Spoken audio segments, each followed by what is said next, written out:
تختی number 22 lesson 22 میم ساکین کے قاعدے.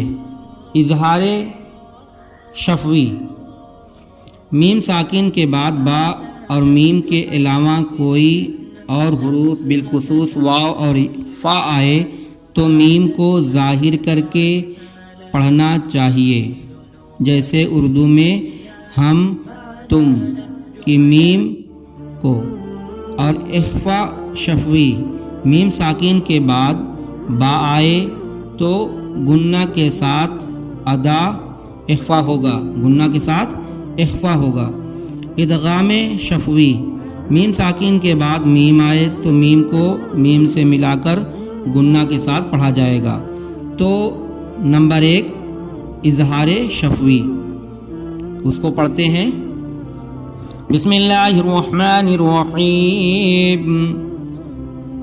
ہم فیہا لکم دینکم لم یلبسوا ام لم تنذرهم لا لهم اجر.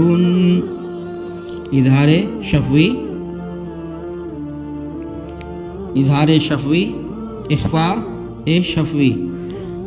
ان ربهم بهم ترميهم بحجارة وما هم بمؤمنين فبشرهم بعذاب. یہاں پڑھیں گے جیسے ترميهم بحجارة. ادغام شفوی. میم ساکن کے بعد میم آئے تو میم سے ملا کر گنہ کے ساتھ پڑھا جائے گا. الیکم مرسلون لہم ما یشاءون فی قلوبہم مرض فہم